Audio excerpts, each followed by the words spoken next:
Magandang araw mga bata, ang tatalakayin natin ngayon sa GMRC 3, Quarter 3, Week 2, Day 2 ay tungkol sa pag-uugnay ng sariling kakayahan sa pagtulong sa kapwa. Before we begin, please don't forget to like, share, and subscribe. Thank you! Panimulang gawain. Magandang araw sa inyong lahat. Masaya ako sapagkat nandito kayo ngayon. Tanungin ang mga estudyante tungkol sa ginawa ng kanilang pamilya na nagpapakita ng mabuting pakikitungo.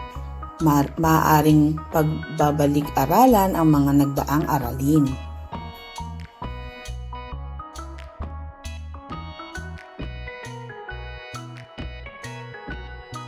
Para sa pagganyak, makipagkwentuhan sa iyong ka-classmate tungkol sa kung ano ang kanilang paboritong gawain kasama ng kani-kanilang mga kaibigan.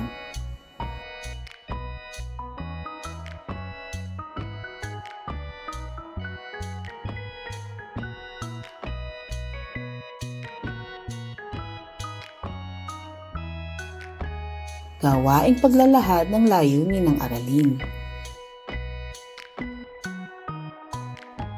Sa araw na ito, kayo ay inaasahan na makakikilala ng mga sariling kakayahan na makatutulong sa kapwa. May iugnay na ang kahandaan sa pag-alok at magbigay ng tulong ayon sa sariling kakayahan sa kapwa ay lilinang ng pagmamalasakit dito.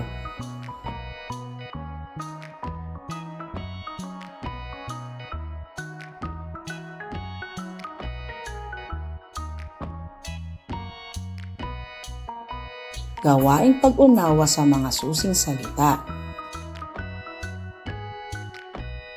Narito ang kahulugan ng mga sumusunod na salita. Basahin ito at unawain.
Pagbasa sa mahalagang pag-unawa o susing idea.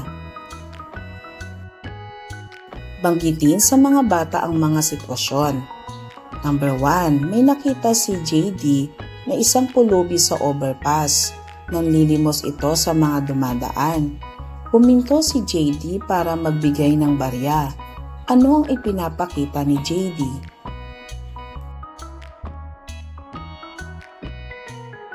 Number 2, aksidenteng nabangga ni Lani ang pinipintahang mural ni Walda. Dahil dito, nasira ang mukha ng pinipinta niya. Humingi ng paumanhin si Lani sa nangyari. Ano ang ipinapakita ni Lani?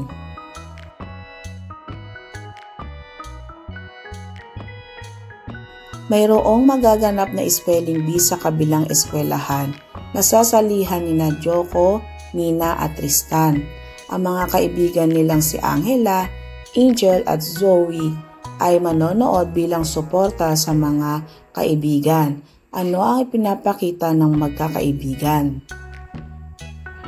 Ano-ano ang ipinamalas ng mga bata sa iba't ibang sitwasyon? Para sa number 1, sa una, pagkamaawain at pagbibigay ng tulong. Pangalawa, maaring ang ipakita ni Lani ang pagkakaroon ng responsibilidad sa nagawang mali. Pangatlo, ipinapakita ang pagbibigay ng suporta sa mga kaibigang nangangailangan. Pagpapaunlad ng kaalaman at kasanayan sa mahalagang pag-unawa o susing idea. Ang iba't ibang mga sitwasyon na nabanggit ay nagpapakita o nag-uudyok sa atin na gawin ang mga kasanayang nagpapakita ng pagiging mapagmalasakit sa kapwa, nahuhubog din ng iba't ibang pang mga halagahin.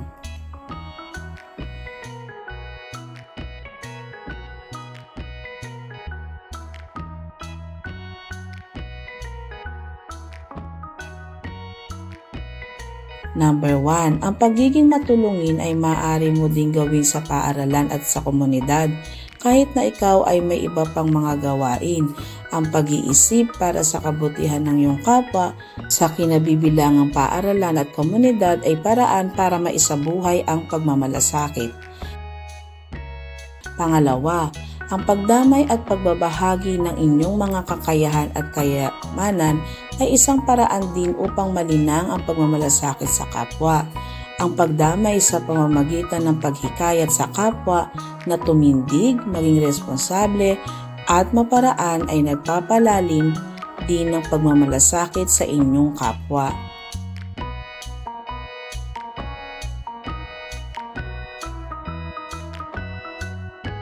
Pangatlo, hindi masama magbahagi ng nalalaman sa inyong kapwa, lalo na sa kung ang layunin ay makatulong at magpabuti ng kanilang kapakanan o kalagayan.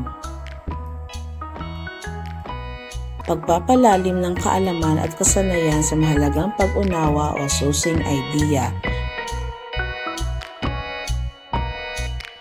Panuto, basahin ang bawat pangungusap at lagyan ng check kung tama at X kung mali.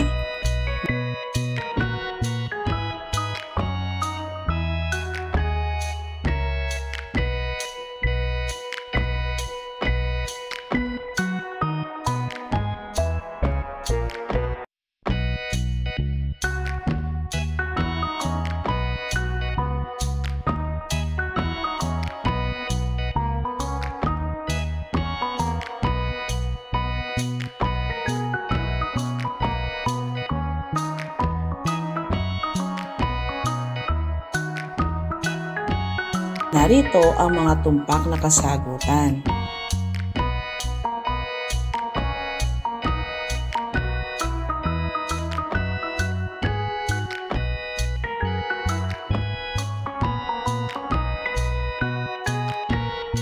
Para sa ating paglalapat at paglalahad,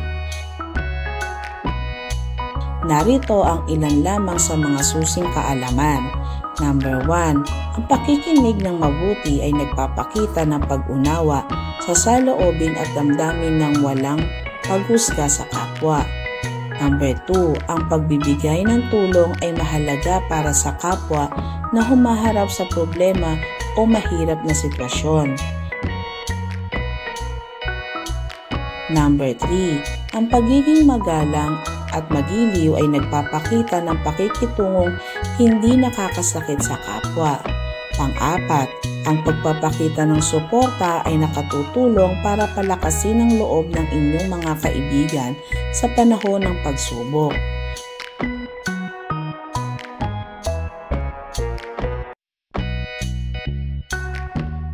Pang-lima, ang pagbabahagi ng masasayang karanasan ay maisasagawa kung naglalaan ng oras para sa mga gawaing nagpapatibay ng samahan ng mga kaibigan. Pang-anim, isang halimbawa ng pagmamalasakit ang pagiging mapagpasensya sapagkat inuunawa nito ang pagkukulang o kamalian ng kaibigan o iba pang tao. Pang-pito, ang pagiging maalaga ay naipapakita sa pagkumusta sa kalagayan ng kaibigan. Pang-walo, ang pagmamalasakit ay maisasakatuparan kung ang bawat isa ay handa sa oras na hinga ng tulong. Anumang bagay ay mahalaga basta manggagaling sa puso. Pangsyam, pagiging maaruga sa kapamilya man o sa kaibigan. Pagtataya ng natutuhan. Panuto, bilugan ng akmang salita na nasa loob ng panaklong.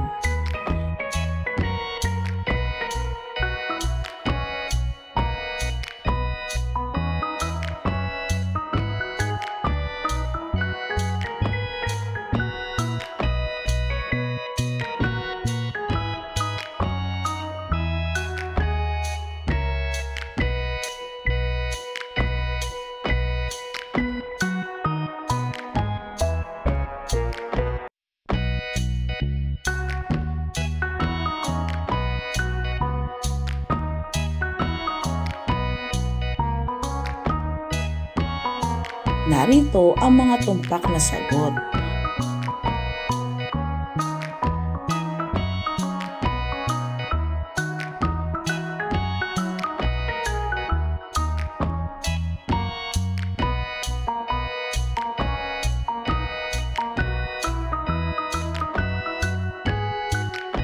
Para sa remediation, sumulat ng isang maikling sanaysay tungkol sa isang pagsubok na hinarap ng isang malapit na kaibigan.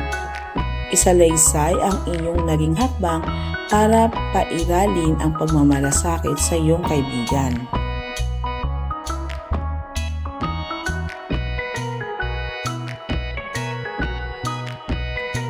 Magaling! Natapos mo ang ating aralin sa GMRC. Tandaan, ang magandang asal ay pinapakita hindi lamang sa salita, kundi lalo na sa gawa. Maging magalang, matapat at may malasakit sa iba. Sa bahay, paaralan at kahit saan ka naroon.